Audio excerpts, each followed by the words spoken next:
clown that terrorizes teenagers, or animals that rise from the dead, a girl who goes crazy at her prom, or maybe the saying, red rum, red rum. If any of these sound familiar, then I'm sure, in one point of your life, you have either read, seen, or at least heard of Stephen King. So today, I will be telling you about one of my favorite authors, Stephen King, and why and what makes him the best. Stephen King lives in Bangor and Center Level, Maine, which is only 45 minutes from where I grew up. He has been married for 43 years to Tabitha King, who is also an author. They have 3 kids and 4 grandkids. Stephen King is an American author of horror, suspense, science fiction, and fantasy. On his own website, Stevenking.com, he was asked why he became a writer. He said, "The answer is fairly simple. There was nothing else I was made to do.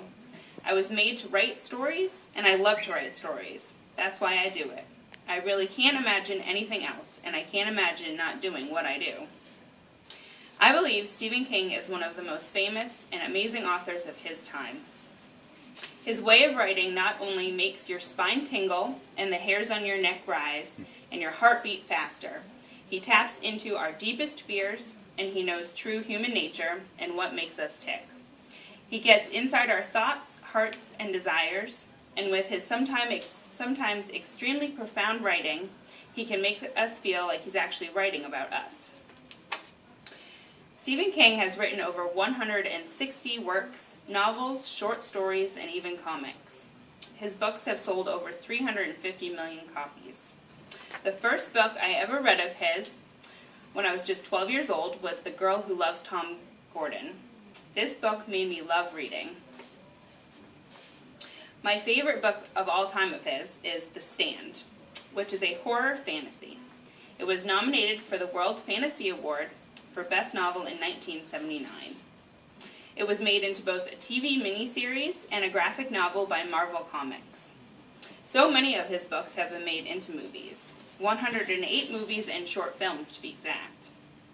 Some of my favorite movies of his are The Shining, Shawshank Redemption, Stand By Me, The Green Mile, and Dolores Claiborne. I know I keep talking about how much I love him, but I'm not the only one. He has won over 50 awards, including the Quill Award in 2005, the Best Fiction Writer of the Year, along with the Lifetime Achievement Award in 2002. And he was also nominated 116 times for other awards. With all this being said about how amazing Stephen King's writings are, there was a time when the world thought they would never read another new book from him again. Because in the summer of 1999, Stephen King suffered a tragic accident. He was struck by a car and nearly killed while walking near his home in Center Level. While recovering, he wrote his only nonfiction memoir called On Writing. In a 2000 interview with Terry Gross on Fresh Air, Stephen King described his accident, saying, "As though it was life-changing, it hasn't changed the way I approach my writing." Since then, he has continued to write over 20 written works. Because he is such a unique writer, many have questioned what has influenced the writings of Stephen King.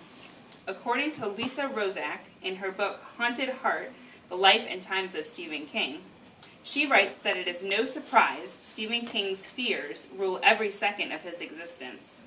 She further writes that at various times throughout his life, he has made a list of his fears, which are the dark, snakes, rats, spiders, squishy things, psychotherapy, deformity, closed spaces, death, and even the number 13.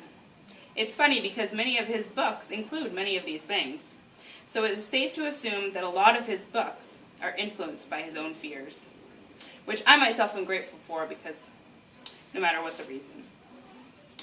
Stephen King has a way to take you to a place in your mind that you would never expect to go. His wild and crazy imagination takes you on a journey like no other. I strongly recommend that you read a book or two of his. I promise you won't be disappointed. Thank you.